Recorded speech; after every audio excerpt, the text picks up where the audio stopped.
The deep dive کے اس تفصیلی جائزے میں خوش آمدید۔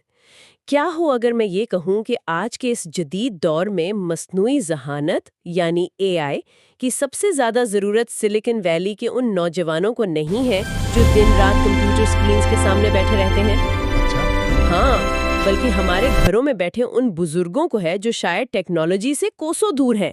مطلب یہ سننے میں تھوڑا عجیب لگتا ہے نا؟ بالکل، عام طور پر ہم یہی سمجھتے ہیں کہ ٹیکنالوجی تو صرف نوجوانوں کا کھیل ہے۔ بالکل یہی بات ہے، لیکن آج ہم محمد فاروق راشد کے لکھے ہوئے ایک نہایت اہم تجزیاتی کالم پر بات کر رہے ہیں، اور ہمارا مشن یہ سمجھنا ہے کہ اے آئی کے اس نئے دور میں سینئر سٹیزنز کا ٹیکنالوجی سیکھنا محض کوئی مشغلہ نہیں ہے، بلکہ یہ ان کی بقا اور معاشرے تک اپنی حکمت منتقل کرنے کا ایک بہت اہم ہتھیار ہے۔ اور اس جائزے کی گہرائی میں جانے سے پہلے ہمیں یہ سمجھنا ہوگا کہ دنیا میں جو تبدیلی آ رہی ہے نا، اس کی نوعیت کیا ہے۔ صحیح۔ مصنف نے اس تبدیلی کو بیان کرنے کے لیے ایک بہت زبردست اصطلاح استعمال کی ہے۔ انہوں نے اسے شعور کی توسیع کہا ہے۔ شعور کی توسیع؟ تھوڑا اس کو آسان الفاظ میں بتائیں گے؟ دیکھیں، اگر ہم تاریخ کے اوراق پلٹیں تو صنعتی انقلاب نے انسانیت کو ایک نیا رخ دیا تھا، لیکن اس انقلاب نے بنیادی طور پر کیا کیا تھا؟ اس نے انسانی پٹھوں یعنی ہماری جسمانی محنت کی جگہ مشینوں کو دے دی تھی۔ ہاں، جیسے بھاپ کے انجن اور فیکٹریاں۔ بالکل، انہوں نے وہ کام کرنا شروع کر دیے جو پہلے انسان اپنے ہاتھوں سے کرتا تھا۔ لیکن یہ جو مصنوعی ذہانت ہے نا، یہ جسمانی طاقت کا متبادل نہیں ہے۔ تو پھر یہ کس چیز کا متبادل ہے؟ یہ دراصل ہمارے دماغ، ہماری سوچنے کی صلاحیت اور سب سے بڑھ کر ہمارے فیصلہ سازی کے عمل کو متاثر کر رہی ہے۔ یعنی جب ایک الگوریدم لاکھوں صفحات کا ڈیٹا سیکنڈوں میں پڑھ کر ایک نتیجہ نکالتا ہے نا، تو وہ دراصل انسان کے شعوری عمل کو ایک نئی وسعت دے رہا ہوتا ہے۔ واہ، یہ بات تو واقعی ذہن کے دریچے کھولنے والی ہے۔ یعنی ماضی میں مشینیں ہمارے بازوؤں کو طاقتور بنا رہی تھی، اور آج کی مشینیں ہمارے ذہن کی وسعت کو بڑھا رہی ہیں۔ بالکل صحیح کہا آپ نے۔ اور اگر یہ فیصلہ سازی کی ٹیکنالوجی ہے تو اس کا سیدھا سا مطلب یہ ہوا کہ جو انسان اس ٹیکنالوجی کو استعمال نہیں کر رہا، وہ آہستہ آہستہ دنیا کے فیصلہ سازی کے عمل سے ہی باہر ہو رہا ہے۔ چلیں اس بات کی تہہ تک پہنچتے ہیں۔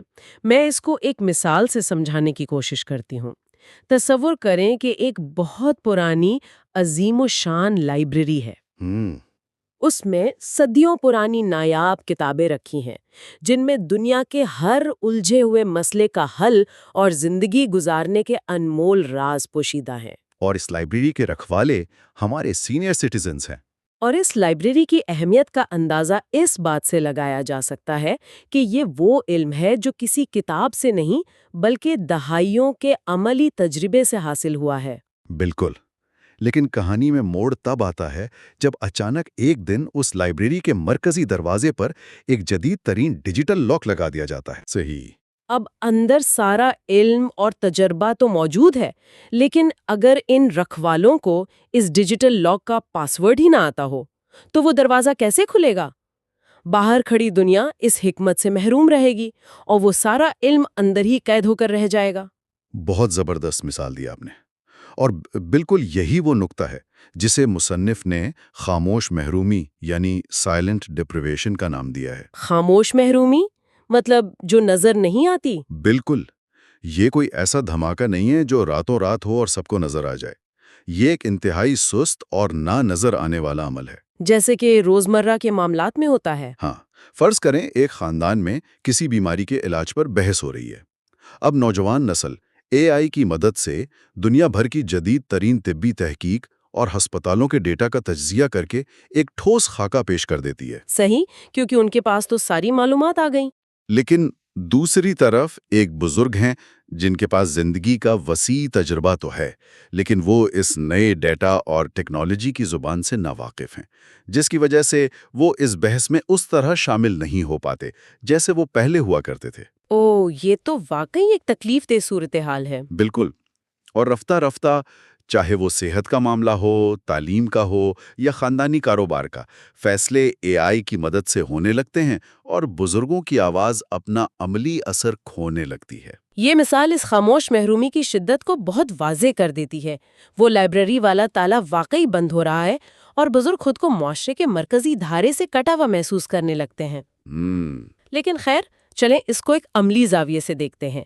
ذرائع میں اس بات پر بہت زور دیا گیا ہے کہ اس خاموش محرومی سے بچنے کے لیے عملی طور پر کچھ ستون ہیں جن پر کھڑے ہو کر بزرگ اپنی زندگی میں انقلاب لا سکتے ہیں۔ ہاں، مصنف نے 4 اہم ستون بیان کیے ہیں۔ اور اس میں سب سے پہلی بات خود مختاری کی گئی ہے۔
بالکل۔ دیکھیں، انسانی نفسیات کا ایک بہت بنیادی اصول ہے کہ عمر کے کسی بھی حصے میں انسان اپنا کنٹرول اور خود مختاری کھونا نہیں چاہتا۔ ظاہر ہے کوئی بھی دوسروں کا محتاج نہیں ہونا چاہتا۔ تو اے آئی اس خود مختاری کو بحال کرنے کا ایک غیر معمولی آلہ ہے۔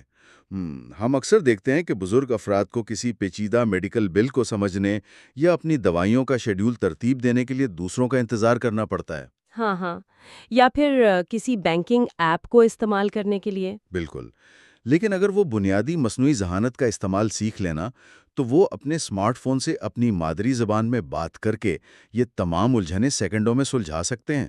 مطلب وہ صرف بول کر مشین کو ہدایات دے سکتے ہیں؟ بالکل، وہ ایک تصویر کھینچ کر اے آئی کو کہہ سکتے ہیں کہ مجھے یہ بل آسان اردو میں سمجھاؤ، اور مشین انہیں مکمل رہنمائی فراہم کر دے گی۔ اس طرح وہ چھوٹی چھوٹی باتوں کے لیے کسی کے محتاج نہیں رہتے۔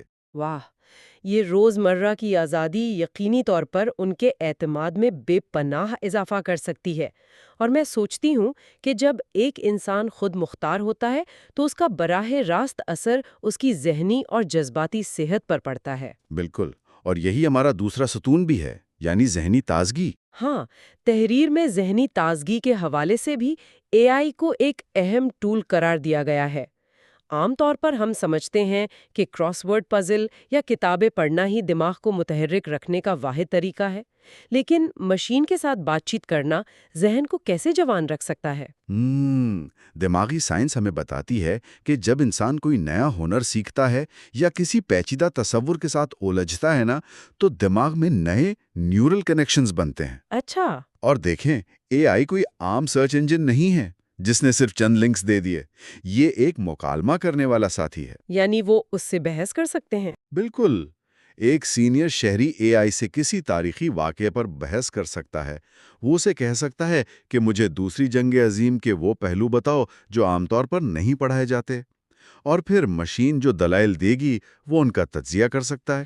صحیح، تو یہ تو ایک زبردست ذہنی ورزش ہو گئی۔ بالکل، یہ دماغ کو مسلسل چوکنا اور فعال رکھتی ہے۔ اور میرے خیال میں یہی ذہنی سرگرمی ان کے سماجی رابطوں کو بھی زندہ رکھتی ہے، جو کہ تیسرا ستون ہے، کیونکہ تنہائی خاص طور پر اس عمر میں ایک بہت بڑا مسئلہ ہے۔ بہت بڑا مسئلہ ہے، اور جب کوئی انسان اس ڈیجیٹل دور کی زبان بولنا شروع کر دیتا ہے تو وہ صرف اپنے ہم عمر افراد تک محدود نہیں رہتا۔ ہاں، وہ نوجوانوں کے ساتھ بھی بات چیت کر سکتا ہے۔ بالکل، وہ اپنے پوتوں، نواسوں اور معاشرے کے دیگر افراد کے ساتھ ہونے والی گفتگو کا فعال حصہ بن جاتا ہے۔ وہ دنیا میں ہونے والی جدید ترین تبدیلیوں پر اپنی رائے دے سکتا ہے۔ تو اس کا مطلب ہے کہ ٹیکنالوجی کا مقصد صرف معلومات حاصل کرنا نہیں ہے۔ نہیں، بلکہ ان معلومات کے ذریعے انسانی رابطوں کو مضبوط کرنا ہے۔ جب ایک بزرگ ٹیکنالوجی کی زبان سمجھتا ہے تو نسلوں کے درمیان جو جنریشن گیپ ہوتا ہے نا، وہ بڑی حد تک کم ہو جاتا ہے۔ بالکل، اور یہیں سے وہ اگلا اور شاید سب سے اہم مرحلہ شروع ہوتا ہے۔ یعنی نوجوان نسل کی رہنمائی۔ جی، مصنف کا موقف یہ ہے کہ آج کے نوجوانوں کے پاس ٹیکنالوجی کی رفتار تو ہے مگر توازن نہیں۔ اسی لیے بزرگوں کا اے آئی کے میدان میں آنا اس خلا کو پر کرنے کے لیے ناگزیر ہے۔ ذرا رکیے، میں یہاں تھوڑا سا حقیقت پسندانہ زاویہ لانا چاہتی ہوں۔ دیکھیں، مصنف کی یہ بات سننے میں تو بہت فلسفیانہ اور زبردست لگتی ہے۔ یہ بالکل۔ لیکن کیا ہم واقعی یہ توقع کر رہے ہیں کہ فرض کریں میرے 75 سالہ چچا، جنہیں کبھی کبھی اپنے وائی فائی راؤٹر کو ریسٹارٹ کرنے کے لیے بھی کسی کی مدد لینی پڑتی ہے، وہ اب اچانک نوجوانوں کو بٹھا کر مشین لرننگ اور مصنوعی ذہانت کے اخلاقی پہلوؤں پر لیکچر دینے؟ مطلب کیا یہ توقع کچھ غیر حقیقی نہیں لگ رہی؟ یہ سوال ہر اس شخص کے ذہن میں آتا ہے جو اس موضوع پر پہلی بار سوچتا ہے۔ لیکن اگر ہم اس کی گہرائی میں جائیں تو مصنف کا یہ مطلب ہرگز نہیں ہے کہ بزرگوں کو اب کمپیوٹر کوڈنگ سیکھنی ہے۔ تو پھر اصل مقصد کیا ہے؟ اس کو سمجھنے کے لیے ہم مصنوعی ذہانت کو ایک انتہائی تیز رفتار، انتہائی ذہین لیکن ناتجربہ کار انٹرن کے طور پر دیکھ سکتے ہیں۔ ایک انٹرن؟ جی، ایک ایسا انٹرن جس نے دنیا کی ہر کتاب تو پڑھ رکھی ہے، وہ سیکنڈوں میں ایک لمبی چوڑی رپورٹ بھی تیار کر سکتا ہے، لیکن اس کے پاس زندگی کا کوئی عملی تجربہ نہیں ہے۔ صحیح، یعنی اسے کتابی باتیں تو پتہ ہیں لیکن دنیا داری نہیں پتہ۔ بالکل، اسے نہیں معلوم کہ انسانی جذبات، دکھ درد اور معاشرتی اقدار حقیقی دنیا میں کیسے کام کرتی ہیں۔ اب اس انٹرن کو ایک ایسے مینیجر کی ضرورت ہے جس کے بال دھوپ میں سفید نہ ہوئے ہوں۔ واہ، کیا زبردست مثال دی ہے۔ دیکھیں، نوجوان اس انٹرن سے کام نکلوانا تو جانتے ہیں، لیکن اس کام کو پرکھنے کی، اس میں چھپی خامیوں اور غیر اخلاقی پہلوؤں کو پکڑنے کی جو بصیرت درکار ہے نا، وہ صرف عمر کے تجربے سے آتی ہے۔ یعنی بزرگوں کا کام مشین بنانا نہیں ہے، بلکہ نوجوانوں کو یہ سکھانا ہے کہ مشین کے ہر جواب کو حتمی سچ نہ مانیں۔ بالکل، اور اس میں انسانی ہمدردی کا عنصر کیسے شامل کریں؟ یہ انٹرن والی مثال واقعی بہت شاندار ہے۔ اس سے بات بالکل صاف ہو جاتی ہے کہ ہمیں ٹیکنالوجی کی رفتار کے ساتھ انسانی حکمت کے بریک کی ضرورت ہے۔ بالکل یہی بات ہے۔ لیکن یہاں ایک بہت بڑی نفسیاتی دیوار بھی تو ہے، اور وہ دیوار ٹیکنالوجی کی پیچیدگی کی نہیں ہے بلکہ خوف کی ہے۔ خوف؟ کس قسم کا خوف؟ مطلب لوگ ڈرتے ہیں۔ خبروں اور فلموں نے ایک ایسا تاثر بنا دیا ہے کہ اے آئی کوئی ایسا عفریت ہے جو انسانوں کی جگہ لے لے گا، ہمیں بے روزگار کر دے گا اور شاید ہماری تمام روایات کو ختم کر دے گا۔ ہاں، یہ تاثر تو بہت عام ہے۔ تو جب تک یہ اندیکھا خوف موجود ہے، کوئی بھی انسان، خاص طور پر ایک بزرگ، اس نئی چیز کو اپنانے کی طرف پہلا قدم کیسے بڑھا سکتا ہے؟ دیکھیں، خوف کی سب سے بڑی وجہ نامعلوم کا ڈر ہوتا ہے، اور مصنف نے اس خوف کو بڑی مہارت سے بے بنیاد ثابت کیا ہے۔ وہ کیسے؟ ان کا استدلال یہ ہے کہ مصنوعی ذہانت دراصل اپنا کوئی ارادہ نہیں رکھتی۔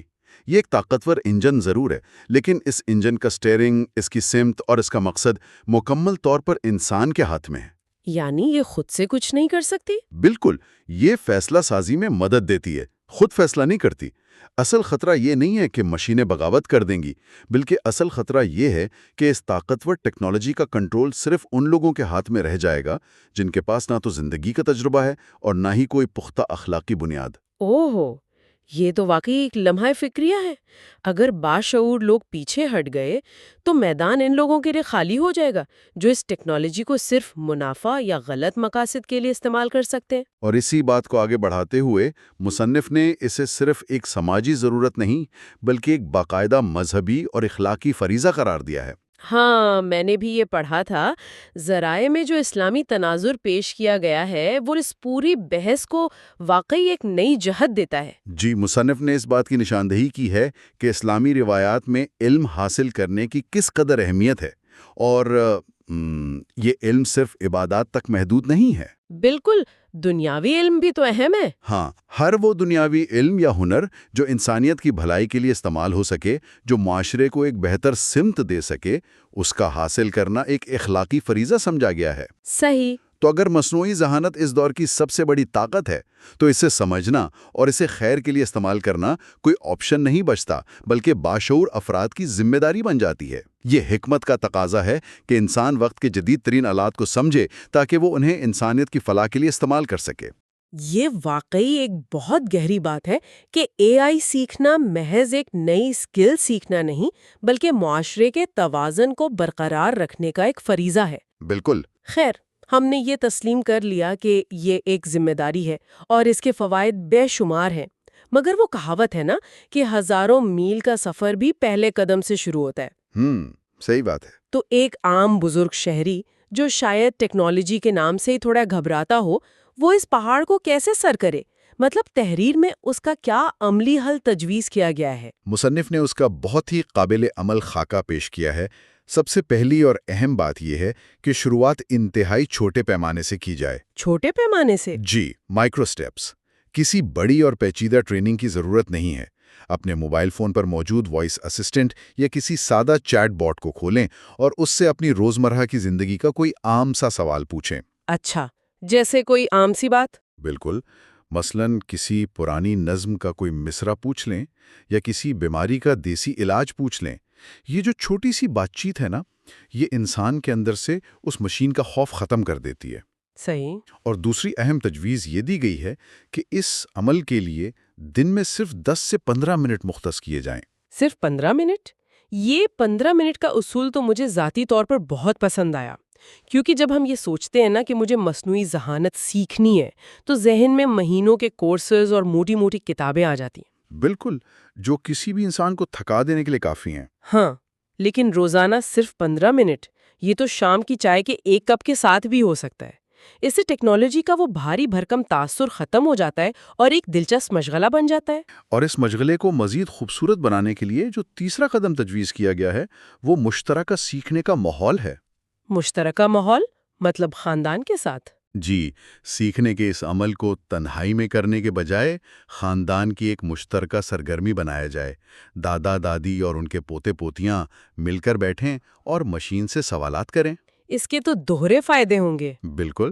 اس سے ہوتا یہ ہے کہ جہاں کہیں ٹیکنیکل مشکل آتی ہے، نوجوان وہاں مدد کر دیتے ہیں، اور جہاں مشین کوئی سطحی یا غیر اخلاقی جواب دیتی ہے تو بزرگ اپنے تجربے سے اس کی تصحیح کرتے ہیں اور نوجوانوں کو سمجھاتے ہیں۔ واہ، یہ عمل تو واقعی نسلوں کے درمیان مکالمے کا ایک بہت شاندار ذریعہ بن سکتا ہے۔ یہ خاندانی تعلقات کو مضبوط کرنے کا ایک نیا طریقہ ہے۔ بالکل۔ اور ذرائع میں ایک چوتھا قدم بھی بیان کیا گیا ہے جو کہ بہت تخلیقی ہے۔ وہ کیا ہے؟ وہ ہے ماضی کے تجربات کو اے آئی کے ساتھ ٹیسٹ کرنا۔ مجھے یہ پوری طرح سمجھ نہیں آیا، تھوڑا واضح کریں گے؟ دیکھیں، ذرا سوچئے، ایک ریٹائرڈ بینکر ہیں جنہوں نے 1990 کی دہائی میں کسی معاشی بحران کا سامنا کیا ہو اور کوئی مشکل فیصلہ لیا ہو۔ ٹھیک ہے۔ اب وہ آج کی اس جدید مشین سے پوچھ سکتے ہیں کہ اگر آج کے ڈیٹا اور تجزیے کی روشنی میں وہ صورتحال ہوتی تو یہ مشین کیا فیصلہ کرتی؟ اوہ واو، یہ تو واقعی اس پوری بحث کا سب سے دلچسپ پہلو ہے۔ اس مشق سے تو اے آئی کوئی خوفناک بلیک باکس نہیں رہے گی، بلکہ ایک تجزیاتی آئینہ بن جائے گی۔ بالکل۔ بزرگ اپنے ماضی کے فیصلوں کو نئے زاویوں سے دیکھ سکتے ہیں، اور جب ہم ان تمام عملی اقدام کو دیکھتے ہیں تو مصنف کا یہ زور دینا بھی بہت منطقی لگتا ہے کہ یہ سب انفرادی سطح پر تو ہونا ہی چاہیے، لیکن اداروں کو بھی اپنا کردار ادا کرنا ہوگا۔ اداروں سے آپ کی کیا مراد ہے؟ تحریر میں خاص طور پر ویژن اکیڈمی جیسی تنظیموں کی مثال دی گئی ہے کہ انہیں آگے آنا چاہیے۔ اچھا، وہ کیا کر سکتے ہیں؟ ایسے ادارے سینئر سٹیزنز کے لیے مخصوص، آسان اور ہمدردی پر مبنی تعلیمی ماحول فراہم کر سکتے ہیں، جہاں رفتار پر نہیں بلکہ سمجھنے پر زور ہو، جہاں بزرگ بغیر کسی ہچکچاہٹ کے سوالات کر سکیں اور ٹیکنالوجی کی اس نئی دنیا سے متعارف ہو سکیں۔ بالکل۔ تو اگر ہم اس پوری گفتگو، اس پورے جائزے کو سمیٹنے کی کوشش کریں تو وہ پرانی لائبریری والی بات ایک نئے معنی کے ساتھ سامنے آتی ہے۔ وہ لائبریری جس میں بزرگوں کی حکمت اور تجربہ قید ہے، اسے کھولنے کی چابی اب ٹیکنالوجی کی شکل میں موجود ہے۔ وقت کے ساتھ چلنا اب کسی کی ذاتی پسند یا ناپسند کا معاملہ نہیں رہا۔ اگر ہم چاہتے ہیں کہ فیصلہ سازی کا عمل متوازن رہے تو بزرگوں کا اس میدان میں آنا ناگزیر ہے۔ اور مصنف کا وہ آخری خیال جو اس پوری تحریر کی جان ہے وہ یہ ہے کہ ٹیکنالوجی بذات خود کچھ بھی نہیں ہے، لیکن جب انسانی تجربہ اس ٹیکنالوجی کے ساتھ ملتا ہے تب جا کر وہ خالص حکمت میں تبدیل ہوتا ہے۔ اور اسی حکمت سے معاشرہ درست سمت میں آگے بڑھتے ہیں۔ درحقیقت تجربے اور ٹیکنالوجی کا یہ ملاپ ہی وہ واحد راستہ ہے جو ہم انسانوں کو مشینوں کا غلام بننے سے بچا سکتا ہے اور مشینوں کو انسانیت کی فلاح کا بہترین آلہ بنا سکتا ہے۔ سینئر سٹیزنز کا اس میدان میں قدم رکھنا ایک ایسے محفوظ مستقبل کی بنیاد ہے جس میں ترقی بھی ہوگی اور اخلاقی اقدار بھی محفوظ رہیں گے۔ بالکل صحیح کہا آپ نے۔ لیکن اس تفصیلی جائزے کے اختتام پر میں ایک ایسا سوال چھوڑنا چاہتی ہوں جو شاید مصنف نے براہ راست نہ لکھا ہو، لیکن اس ساری گفتگو سے قدرتی طور پر ابھرتا ہے۔ وہ کیا؟ ہم نے یہ تو سمجھ لیا کہ بزرگوں کو اے آئی کیوں سیکھنی چاہیے، لیکن ذرا اس سکے کا دوسرا رخ دیکھیں۔ اگر آج کے دور کے یہ باشعور، اقدار سے جڑے اور سرد و گرم چشیدہ افراد پیچھے ہٹ گئے، اگر انہوں نے اس مصنوعی ذہانت سے بات چیت کرنا، اسے استعمال کرنا اور اسے اپنے قیمتی تجربات سے ٹرین کرنا نہیں سیکھا، تو کل کو یہ اربوں ڈیٹا پوائنٹس پر چلنے والی مشینیں جو فیصلے کریں گی، وہ کن لوگوں کی اخلاقی اقدار کی عکاسی کر رہی ہوں گی؟ یہ واقعی ایک بہت سنگین سوال ہے۔ جی، کیا ہم واقعی یہ خطرہ مول لینے کے لیے تیار ہیں کہ ہماری آنے والی نسلوں کا مستقبل، ان کی تعلیم، ان کی صحت، مکمل طور پر ان کچے، نا تجربہ کار اور خالص مشینی الگوریدمز کے رحم و کرم پر چھوڑ دیا جائے؟ یہ وہ سوال ہے جس پر ہم میں سے ہر ایک کو سوچنا ہوگا۔ ہمارے تمام سننے والوں کا اس تفصیلی جائزے میں شامل ہونے کا شکریہ۔ اگلی دفعہ تک کے لیے اجازت دیجیے۔